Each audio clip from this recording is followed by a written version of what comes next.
안녕하세요.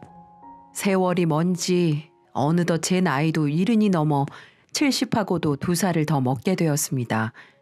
하지만 나이를 먹었다고 해서 다 연륜이 생기고 지혜가 많아지는 건 아닌 것 같습니다.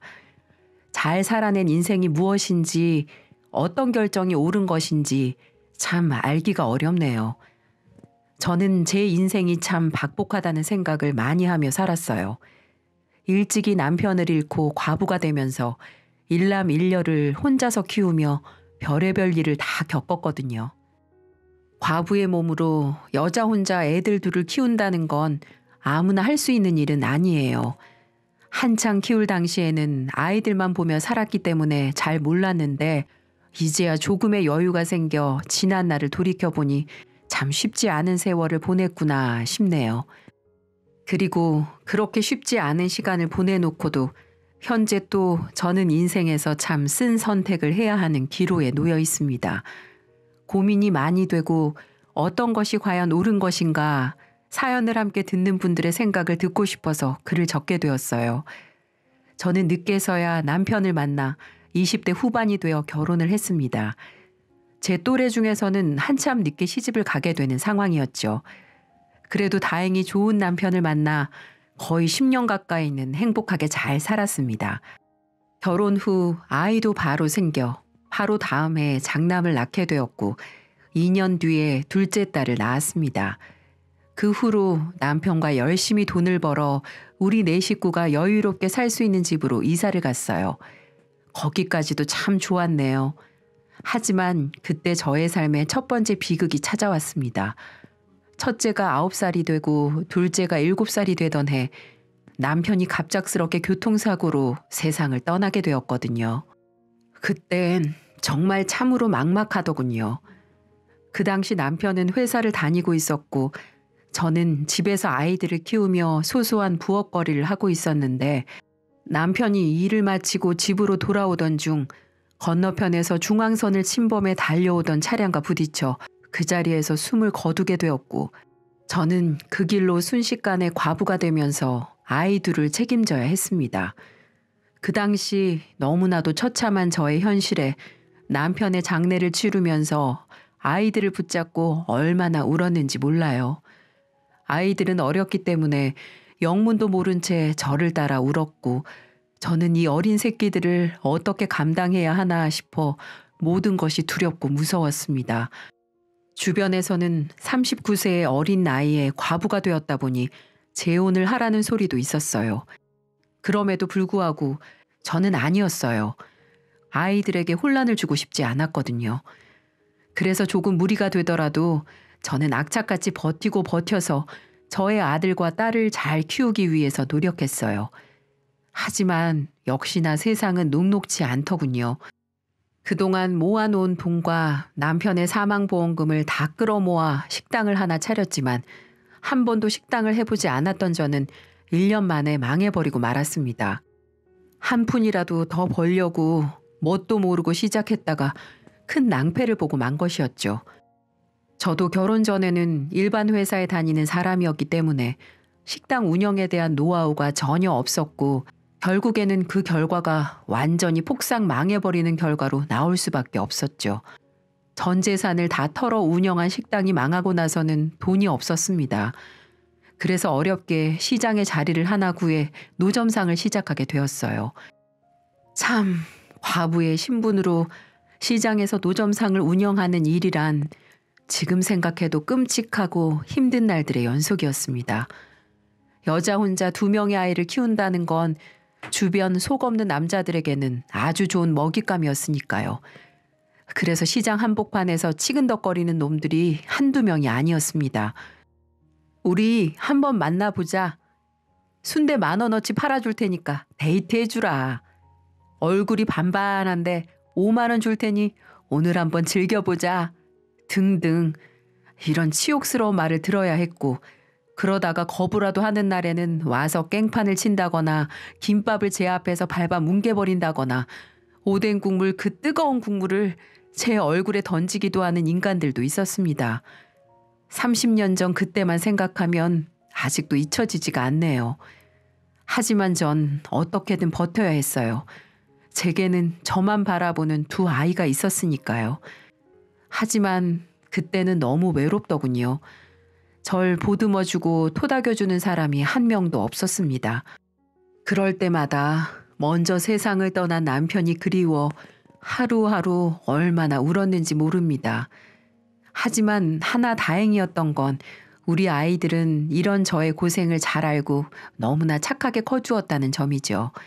한 번도 말썽을 부린 적도 없었고 남매가 우애도 깊어 서로 아껴주며 둘이 의지하면서 고생하는 이 어미의 마음을 잘 알아주었거든요. 그래서 저는 어디 가서 우리 애들이 아빠 없다는 소리를 듣지 않도록 철저하게 가정교육을 시키고 공부도 열심히 시켰답니다. 그 결과 우리 아들은 대학교 교수가 되었고 딸은 초등학교 교사로 잘 자라게 되었죠. 나름 자식 농사를 성공적으로 했다고 할 수 있었습니다. 게다가 더 뿌듯했던 건 아이들이 안정적으로 자신들의 직업을 가진 뒤에 외식을 하자며 고급 한식당에 데리고 가주었는데 거기에서 장남이 흰 봉투에 200만 원이나 담긴 용돈을 주며 말을 하더군요. 엄마, 그동안 고생 많으셨어요. 우리 때문에 엄마 홀로 고생 많이 하셨으니까 이제는 우리 효도 받으면서 노년은 호강하며 사세요. 더 이상 힘든 일 하지 마시고요. 앞으로 어머니 쓰실 생활비는 제가 다 책임질 테니까 이제는 제발 두 발 뻗고 편하게 사세요. 고맙다 내 새끼. 귀한 내 새끼들. 언제 이렇게 커서 효도를 다 하고. 엄마는 그걸로 충분해. 너희들이 건강하고 착하게 잘 자라준 것만 해도 고맙다. 우리도요 엄마. 우리 이렇게 건강하게 키워주고 오빠랑 저 성공할 수 있게 뒷바라지 해주셔서 감사해요. 앞으로 우리가 평생 효도할 테니까 엄마는 행복하게만 지내세요. 마지막 딸의 소리에 저는 더 감동의 눈물을 흘릴 수밖에 없었고 평생을 두 자식 새끼만 바라보고 산 저의 노력이 전부 다 보상받는 듯해서 너무나도 기쁘고 후련했어요. 이 행복이 영원할 것만 같았죠. 그리고 그 당시에는 저도 홀로 30년 동안 아이들을 키우면서 노점상, 식당 서빙, 건물 청소 등 남들이 잘 하지 않는 일을 이게 내 업보다 생각하고 누구보다 열심히 일을 했었습니다. 그러다 보니 나중에는 제 명의의 자그마한 땅도 가지고 있었고 4억짜리 아파트도 한 채 갖게 되었어요. 그 덕분에 자식들도 이제 다 안정적인 직업을 갖게 됐으니 안정적인 생활을 할 수 있을 거고 저도 늙어가지만 굳이 자식들에게 돈으로 부담 주지 않아도 되는 상황이었어요. 이제는 자식들이 결혼하면 손주들에게 용돈이나 주며 노후를 살 수 있게 된 거죠. 하지만 저의 이 행복은 장남이 결혼을 하면서부터 점점 무너지기 시작했습니다. 제 아이들은 어느덧 나이가 차서 결혼 정년기가 되었는데 그때 마침 첫째 아들이 결혼할 여자라며 저에게 데리고 왔어요. 같은 대학교에서 만났다는데 이상하게도 아무리 좋게 보려고 해도 하는 행동 하나하나가 마음에 들지 않더라고요. 처음부터 참 눈에 거슬리는 짓을 많이 하는 겁니다. 우리 집에 처음 저를 만나러 와서는 저를 보자마자 인사도 하는 둥 마는 둥 하더라고요. 저는 뭔가 싶어 일단은 말을 걸어봤죠. 낯을 많이 가리는 성격일 수도 있어 좀 편해지면 그쪽에서도 편안하게 대하지 않을까 싶었거든요. 아가씨, 만나기 전에 우리 아들한테 이야기 많이 들었어요. 우리 아들 학교에서 부교수로 있다고? 네. 그래요. 어디 우리 아들이 학교에서는 잘 해주던가요? 네, 잘해주니 만나겠죠. 너무나도 당돌한 대답과 단답형의 말투에 당황스럽더라고요. 저는 이 친구가 진짜 내 아들과 결혼할 마음은 있는 건가 싶었습니다. 그렇지 않고서야 제 시어머니가 될 사람에게 이렇게 성의 없게 대할 순 없으니까요. 게다가 이 여자의 황당한 태도는 거기에서 끝이 아니었어요. 갑작스럽게 제가 얘기하고 있는 도중에 본인에게 걸려온 전화를 아무런 양해도 구하지 않고 당연스럽게 받질 않나 아들이 화장실 간 사이에 제 앞에서 대놓고 화장을 고치는 등 버릇없는 행동들을 계속해서 했습니다. 저는 더 얘기해 볼 가치도 없어 그날 집에 가서는 아들의 결혼을 반대했어요. 이 결혼 절대 못한다. 그렇게 버르장머리 없는 애를 어디서 만난 거야? 난 절대 찬성 못해. 헤어져 당장. 엄마, 어떻게 한 번 보고 그렇게 아니라고 하세요? 걔가 어른들한테 사근사근하게 못해서 그렇지 나쁜 애는 아니에요. 게다가 제가 정말 좋아하는 사람이라고요. 저 걔 없으면 안 돼요. 제발 결혼 허락해 주세요. 아들은 저의 반대에 간절하게 이야기를 했지만 저는 첫인상이 더 볼 것도 없이 너무 안 좋았기 때문에 결혼을 계속해서 반대했습니다. 하지만 자식 앞에 이기는 부모 없다고 평생을 저에게 때라고는 써본 적이 없는 의젓한 첫째 아들이 포기를 모르고 그 여자애와 결혼을 한다기에 저도 결국에는 허락을 해주고 말았어요. 그리고 그 선택을 저는 평생을 두고두고 후회를 했습니다. 우여곡절 끝에 아들은 결혼을 했고 저는 아들이 결혼할 때 1억이라는 거금을 해주었죠. 이 돈들은 나중에 아이들에게 물려주려고 가지고 있다가 첫째인데다 교수 신분으로 결혼을 하는 것이라 어디 가서 꿀리지 말라고 1억 정도를 해주었죠. 물론 집을 해주진 않았습니다. 이미 아들이 독립해서 살고 있던 집이 있었고 거기를 팔아 좀 더 큰 곳으로 이사를 가라고 준 것이었죠. 아들은 자기가 괜히 결혼한다고 해서 엄마 돈도 없는데 본인이 엄마 돈을 뺏은 것 같다며 처음에 한사코 받지 않으려고 했습니다. 정말 그때까지만 해도 아들은 그만큼 절 생각하고 위해주는 착한 아들이었어요. 엄마, 평생을 힘들게 모으신 돈을 왜 이런 데다 쓰세요? 내 결혼을 내가 알아서 할 테니까 엄마 요양하는 데 쓰세요. 됐다.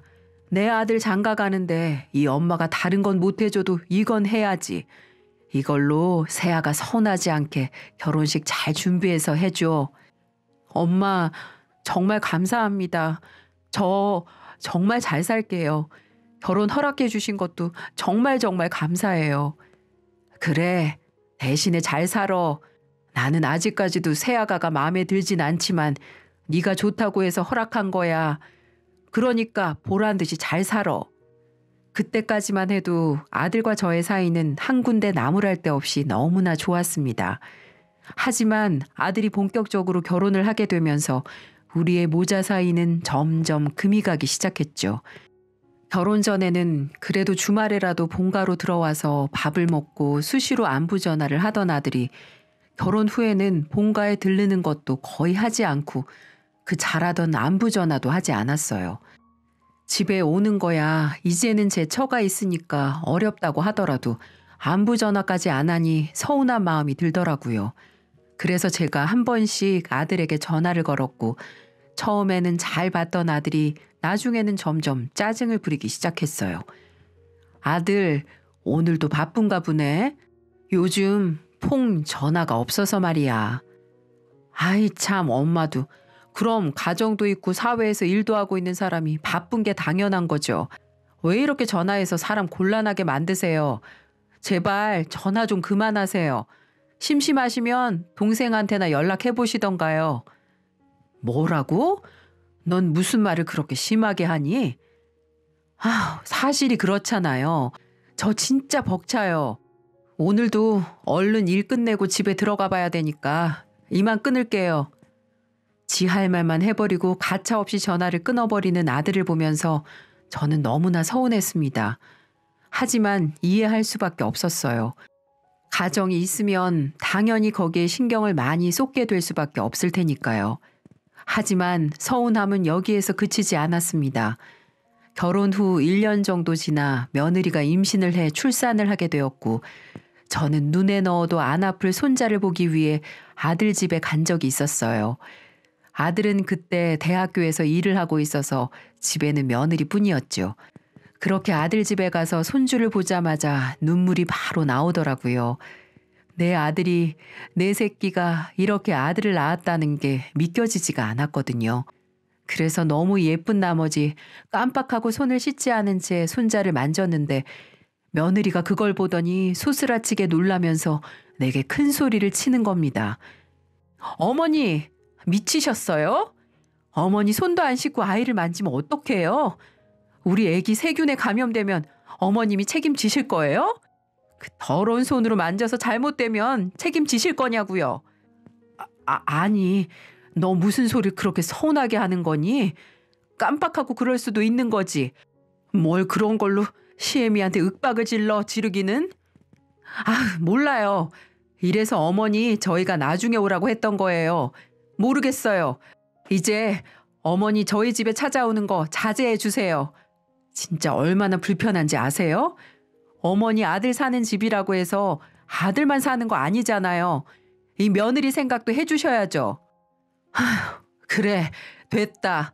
나도 나 이렇게 문전박대하는 며느리 보고 싶은 생각 없어.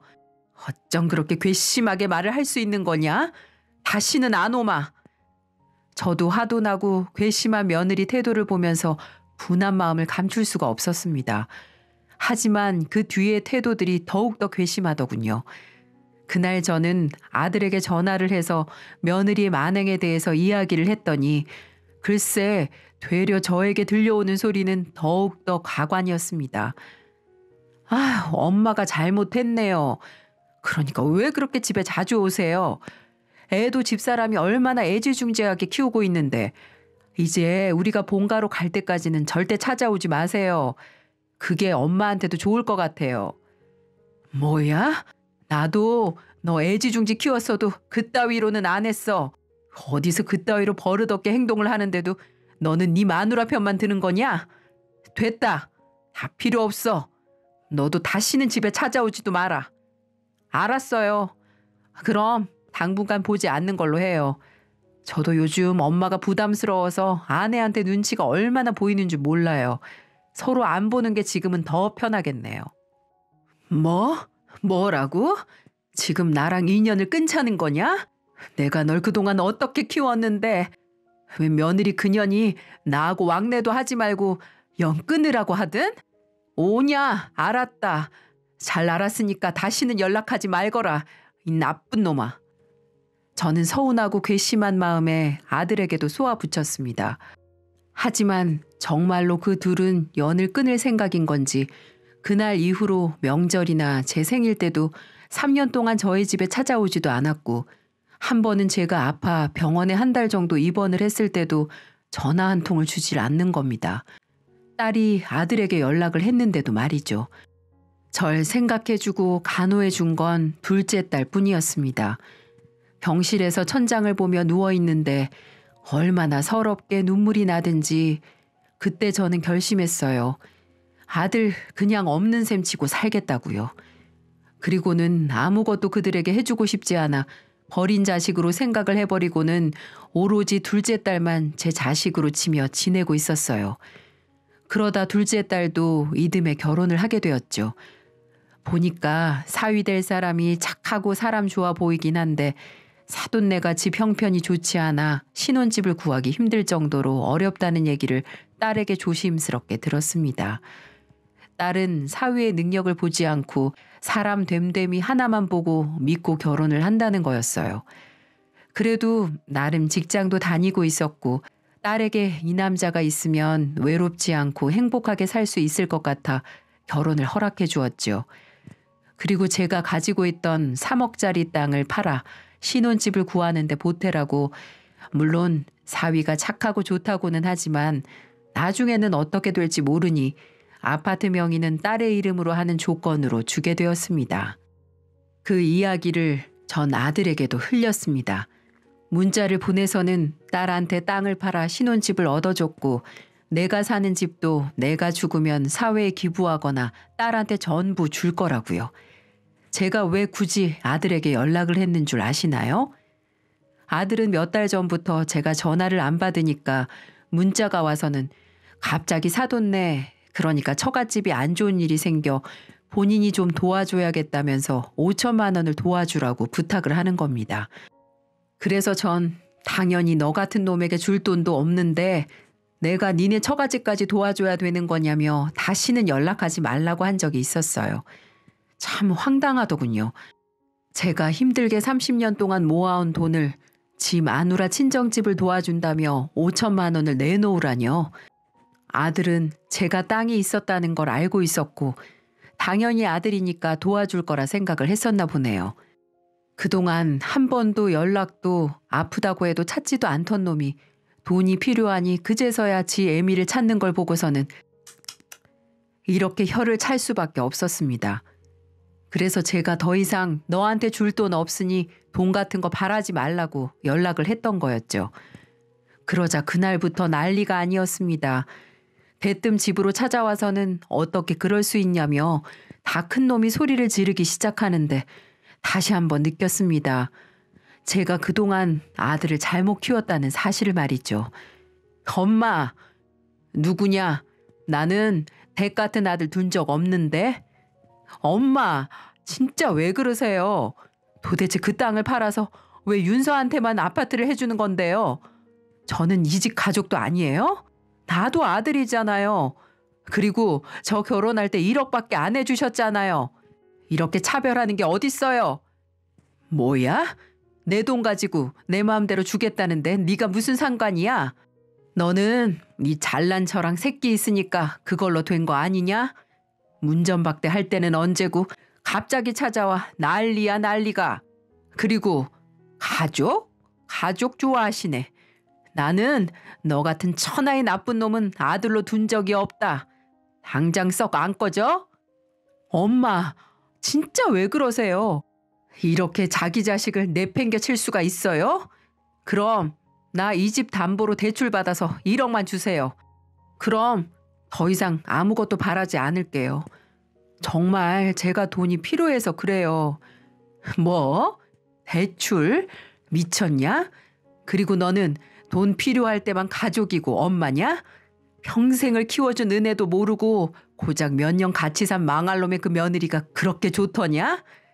내가 널 어떻게 키웠는지 알아? 애비 없는 소리 듣게 하고 싶지 않아서 내 모든 걸 포기하면서 악착같이 키웠다. 이놈아, 당장 꺼져. 내 마음속에서 널 지운 지 오래다. 저는 아들이 돈 때문에 절 찾아온 것을 알고는 더욱더 괘씸해 집 안으로 들어가 소금을 잔뜩 가지고 나와서는 아들 녀석에게 뿌려버렸어요. 그리고는 다시는 찾아오지 말라고 하며 쫓아버렸고요. 생각하면 생각할수록 아들 녀석이 괘씸했어요. 아들 녀석은 제가 살고 있는 집까지 넘보며 자신에게 재산을 물려달라고 생떼를 부리기 시작하더군요. 그리고 포기를 모르는 아들 녀석은 계속해서 저희 집에 찾아왔고요. 엄마, 잘못했어요. 제가 생각이 짧았어요. 집사람도 많이 반성하고 있어요. 그러니까 1억만 주시면 이제 찾아오지도 않고 더 이상 이걸로 말씀 안 드린다고요. 그러면 되잖아요. 아들은 끝까지 돈에 눈이 멀어 1억만 대출받아서 주라고 하더군요. 그놈의 돈이 뭔지 제 아들은 돈에 눈이 먼 미친놈으로 보였습니다. 그 다음부터 아들은 무작정 때를 쓰면 안 되는 걸 알았는지 갑자기 태도가 돌변하기 시작하더군요. 전에 없던 아부를 하기 시작하더니 하루가 멀다 하고 아기를 데리고 집으로 찾아왔습니다. 엄마, 할머니, 손자가 보고 싶어 하는데 문 안 열어주실 거예요? 엄마, 손자 감기 걸리겠어요. 혼자 와서 안 되니까 이번에는 손자까지 데리고 와서 아양을 떠는 제 자식 새끼는 더 꼴보기도 싫었어요. 그래서 저는 계속해서 문전박대를 했고 나중에는 아이의 연락처도 차단하고 문도 열어주지 않았어요. 그러다 보니 한동안은 7개월 동안 모든 걸 포기했는지 연락도 안 오더라고요. 그렇게 전 이제는 포기했나 보구나라는 생각을 하며 운동도 다니며 일상생활을 하며 지내오고 있었습니다. 그런데 어느 날 모르는 전화로 전화가 오더군요. 여보세요? 엄마, 저예요. 뭐냐 이번엔? 아주 핸드폰 번호까지 바꿔서 전화하는 건 무슨 경우야? 그렇게 말을 했더니 아들은 한동안 아무 말도 하지 않고 울고만 있더군요. 너 지금 우니? 됐고 이제 네가 울든지 말든지 상관없고 전화한 이유가 뭔데? 할 말 없으면 끊는다. 엄마, 끊지 마세요. 저 지금 너무 힘들어요. 죽을 만큼 힘들다고요. 저 사기당했어요. 사기당한 거나 마찬가지라고요. 뭐? 갑자기 사기라니. 그게 무슨 뚱딴지 같은 소리야. 사업하는 처가댁이 힘들어서 아파트 담보로 다 끌어 대출받아 6개월만 쓴다고 해서 도와줬는데 지금은 나 몰라라 하고 있어요. 이제는 갚을 생각도 않고 알아서 하라는 식으로 나오고 있다고요. 그 덕분에 대출비 갚느라 정말 죽을 것만 같아요. 그래서 나보고 어쩌라고. 그러게 누가 너 보고 그놈의 집안 도와달라고 하든? 그저 지 마누라 꼬임에 넘어가서 그 돈을 갖다 바쳤구만. 안 봐도 뻔하다 이놈아. 그리고 엄마, 나 애엄마하고 이혼할 거예요. 정말 이 사람이랑 더는 못 살겠어요. 틈만 나면 욕설에 술 먹고 들어와서는 시도 때도 없이 절 때리지를 않나. 애 돌볼 생각도 않고 이제는 지 맘대로 외박하고 다니고 있어요. 그리고 사치도 얼마나 심한지 대학교에서 월급 받아오면 전부 카드값 메꾸기 벅차고 제가 번 돈 전 제대로 써본 적도 없어요. 아휴, 처음부터 엄마 말 들었으면 이런 일도 없었을 텐데 정말 죄송해요. 죄송합니다, 엄마. 뭐? 널 때려? 이 미친놈아. 다 그 남자가 돼서는 맞기는 왜 맞아? 아이고 속 터져 속 터져. 그래서 내가 뭘 했냐? 그녀는 보통 년이 아니라고 했잖아. 남자 잡아먹을 상이라고 몇 번을 말했니? 알아요 저도. 그동안 저도 말은 안 했지만 집사람이 성격이 보통 아니었어요. 엄마도 그건 아시잖아요. 툭하면 성질내는 건 기본인데다 아이 낳고는 스트레스가 심한지 걸핏하면 싸움 걸어대고 싸우기라도 하면 온갖 집안 물건은 다 집어 던지는 데다 이제는 절 때리기까지 하더라고요. 나도 참다 안 돼서 날 또 때리려고 하길래 너무 화가 나서 팔을 잡고는 뒤로 밀쳤는데 자길 왜 때리냐면서 바로 경찰을 부르는 거 있죠. 내가 가정폭력범이라면서. 뭐야? 그래서 오늘 경찰서에서 조사받고 왔어요. 경찰도 제가 남자라는 이유로 제 말은 믿어주지도 않고 신고 당사자인 아내만 감싸려고 하더라고요. 그것 때문에 오늘은 경찰들이 집에 가지 말고 오늘 하루만 다른 곳에서 지내다 들어가라고 말해서 지금 모텔에서 혼자 이렇게 있어요. 어디 갈 데도 없고요. 어이구 속 터진다 속 터져. 그래서 어떻게 할 건데? 오늘 이혼하자고 말했어요. 그랬더니 이혼할 거면 애새끼도 나보고 키우래요. 혼자 즐기면서 살고 싶다나요? 전 정말 이렇게 사악하고 정신 나간 여자라는 건 정말 몰랐어요. 엄마, 정말 죄송합니다. 이런 여자 때문에 눈이 멀어 엄마에게 함부로 행동하고 아들로서 무례하게 굴었던 거 이렇게 용서를 빌게요. 엄마가 저 안 받아주셔도 좋아요. 그만큼 제가 엄마에게 실망을 안겨드렸으니까 저 이해해요. 하지만 다시 엄마가 절 받아주신다면 다시는 엄마를 실망시켜드리지 않겠습니다. 오직 우리 가족, 제 아들만 바라보며 열심히 살게요. 믿어주세요, 엄마. 그렇게 말을 하고 아들은 마지막까지도 울먹이며 작은 목소리로 전화를 끊었습니다. 그리고 며칠 후 정말 이혼 서류에 도장이 찍힌 사진을 보내왔더라고요. 그걸 보는데 너무 마음이 아팠어요. 그래서 아들에게 전화를 걸어 어디서 생활을 하느냐고 물어보니 지금도 모텔에서 생활을 하고 있고 이번 달 내로 집이 빠지면 이혼이 확정되기 전에 별거를 하기로 했다고 하더군요. 물론 손주도 아들이 데려가는 걸로 했다고 하고요. 정말 아들의 상황이 막막해 보였습니다. 제가 받아주지 않는다면 그 불쌍한 내 새끼 손주는 아들하고 한동안 모텔에서 생활을 해야만 했어요. 며칠을 고민하고 생각을 해도 답이 나오지 않더군요. 분명한 사실은 이번에는 악어의 눈물이 아닌 진심으로 자신을 반성하며 다시 새 인생을 살고 싶다는 모습이 강해 보이긴 했습니다. 그래서 이렇게 제가 사연을 보낸 이유이기도 합니다. 이렇게 고민을 하는 이유는 제가 글솜씨가 부족해서 아들 내외가 제게 했던 처참한 행동들을 자세히 적진 못했지만 제게 했던 행동들은 아마 지나가는 동네 아줌마한테도 하지 않는 행동을 제게 했을 정도였으니까요. 정말 욕만 안 했을 뿐이지 제게 했던 막말, 행동들, 제가 한 달 동안 아파서 그렇게 병원에 입원했을 때도 아무 관심조차 가져주지 않고 나 몰라라 신경 쓰지 않았던 아들, 바로 어제 일처럼 떠오르곤 하거든요. 딸은 그래도 손주를 봐서라도 마지막 한 번만 용서해달라고 하는데 제 마음이 쉽게 열리지 않는 걸 보면 이 노인네가 아들에게 상처를 받았던 게 크게 상처로 남아있던 것 같습니다. 여러분들, 제가 어떻게 하면 좋을까요? 다시 예전의 아들을 사람으로 만들어 그래도 자식이니 보듬어주고 안아줘야 할까요? 아니면 냉정하게 아들을 제 가슴 속에서 지우는 게 나을까요? 여러분의 현명한 의견 주시면 참고해서 결정하도록 하겠습니다. 아무쪼록 오늘따라 날씨가 무척 춥네요. 이렇게 추울 때면 마음이라도 따뜻해야 하는데 하루하루가 가슴 시리고 춥기만 하네요. 여러분들은 저처럼 추운 겨울 맞이하지 마시고 가족분들과 따뜻하고 평화가 가득하시길 바라겠습니다. 감사합니다.